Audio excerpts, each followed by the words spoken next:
Halo teman-teman, balik lagi di Angelin Universe. Di video sebelumnya kita udah sempat bikin dua database migrasi, di mana kita udah bikin table T user detail tab, lalu kita juga udah bikin M user tab, dan kita udah melakukan migrasi terhadap dua table itu. Nah, selanjutnya kita bakal mulai masuk ke dalam controllernya. Dan sesekali juga mungkin kita bakal sedikit singgung terkait routingnya gitu.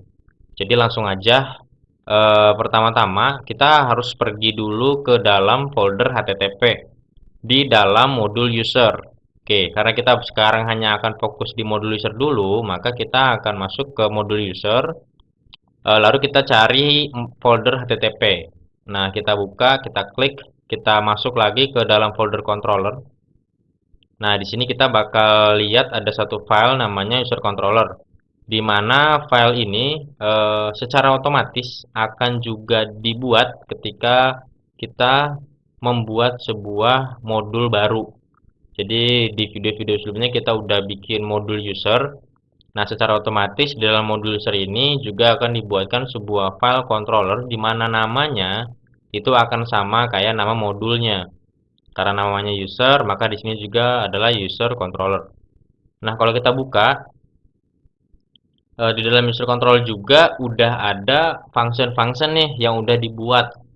Nah, ini juga semua di-generate secara otomatis oleh Laravel modul, di mana ini adalah function-function umum yang kita akan banyak pakai juga gitu. Selain mungkin nanti ada function-function tambahan untuk case-case tertentu. Cuman teman-teman juga harus tahu bahwasannya dari setiap function yang ada di sini itu juga punya maksud dan tujuannya. Kenapa ini harus dibuat di generate secara otomatis di awal gitu. Nah, sembari juga kita bahas supaya teman-teman juga sama-sama tahu, kita bisa bakal lihat hubungannya itu ketika kita juga ngebuka roots ya. Cuman sebelum itu kita coba cek dulu, khawatir kita sempat ketinggalan. Kita cek di entities ya, di folder entities di atas HTTP. Nah, di folder entities ini itu berisikan semua file-file model gitu. Jadi ketika kita bikin database migration, sebenarnya kita bikin modelnya doang. Cuman kita kasih perintah di mana kita juga buatkan migrationnya.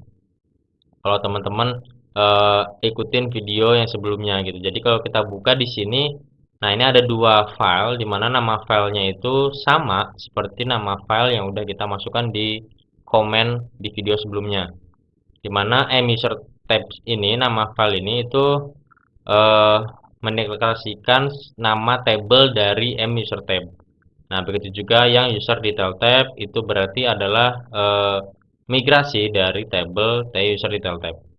Nah, kalau kita cek di sini, kita udah sempat ngisi ya, terkait data-data fill-labelnya.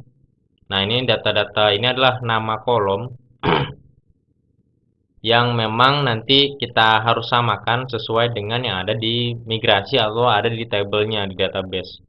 Nah, kalau kita di user detail tab, oh, di sini ternyata belum ya. So, makanya kita bakal coba masukin dulu.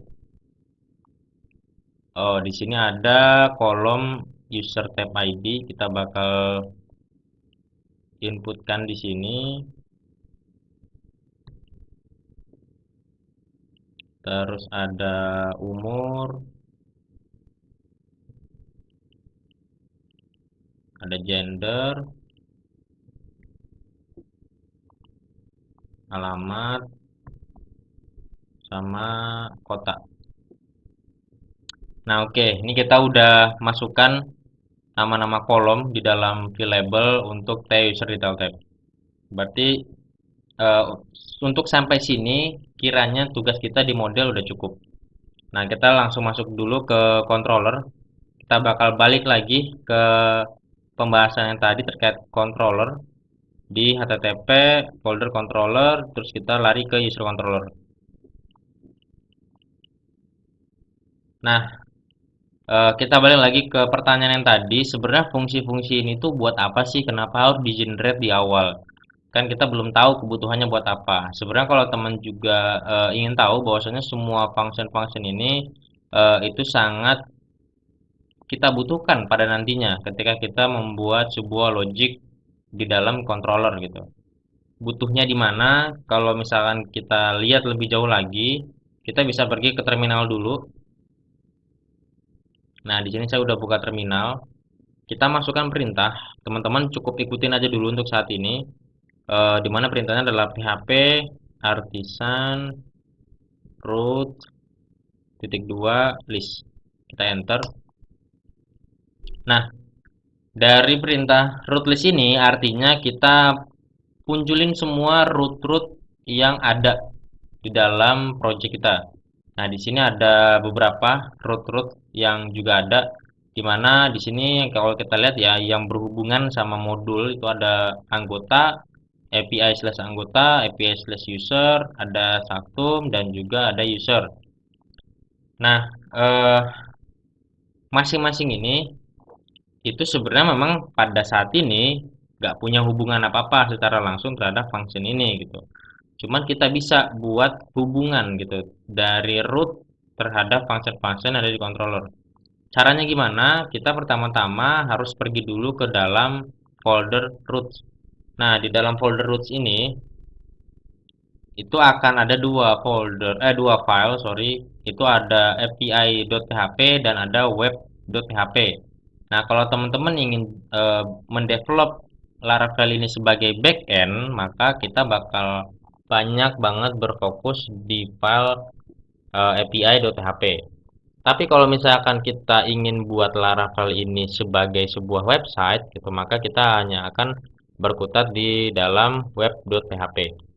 Nah, untuk masing-masing file juga itu memang udah dibuatkan ya. Jadi default untuk root sebagai sampel itu udah dibuatkan. Nah, teman-teman sebenarnya bisa aja hapus atau biasa aja dibiarkan gitu. Tapi kalau teman-teman mungkin kerasanya keganggu ketika teman-teman nanti mungkin mau ngeliat root apa aja yang tersedia gitu, nah teman-teman bisa hapus. Nah, di sini juga saya akan hapus untuk di sisi web.php supaya nanti pada saat di root list dia nggak usah muncul. Terus ada kita mulai masuk ke dalam api.php. Kita buka.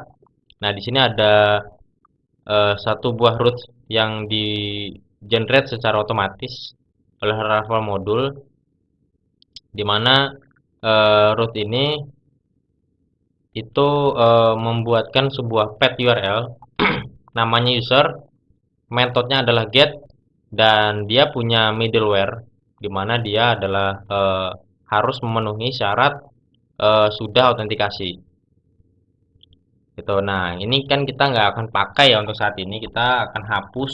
Kita akan cari gimana hubungannya antara user control tadi dengan root.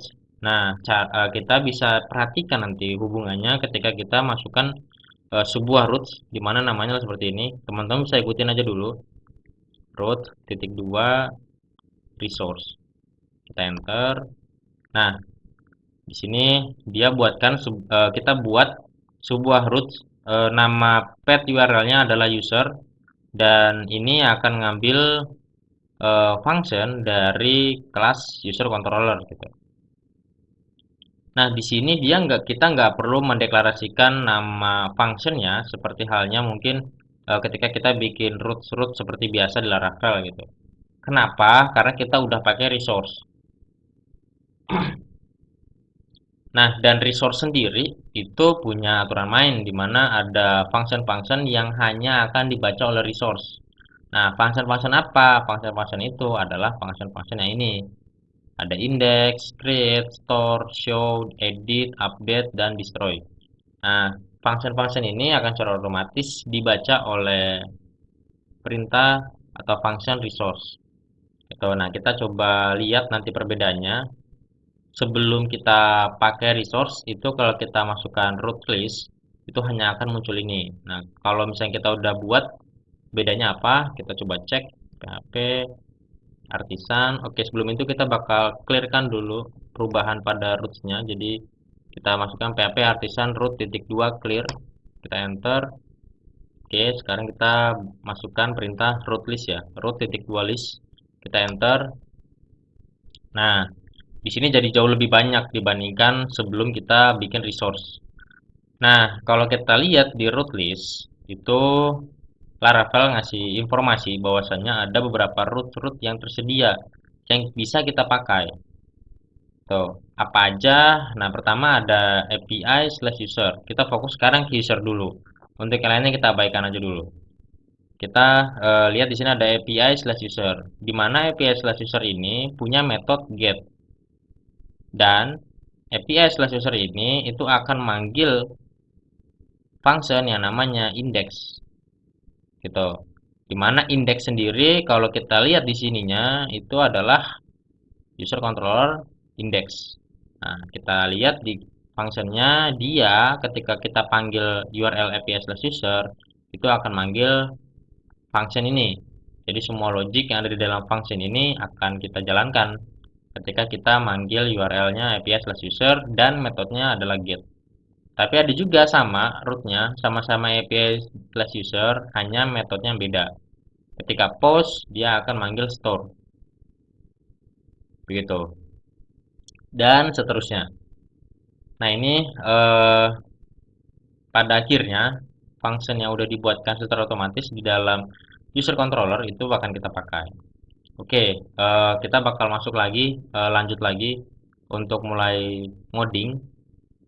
Nah, sedikit informasi bahwasannya nanti Angelina Universe itu tidak akan dibangun menggunakan autentikasi token JWT, tapi kita akan bikin token Sanctum. So, makanya kita bakal buka dokumentasinya Sanctum untuk gimana sih caranya implementasi Sanctum di dalam Laravel. Nah, di sini eh, saya udah buka ya Laravel Sanctum di dokumentasi Laravel.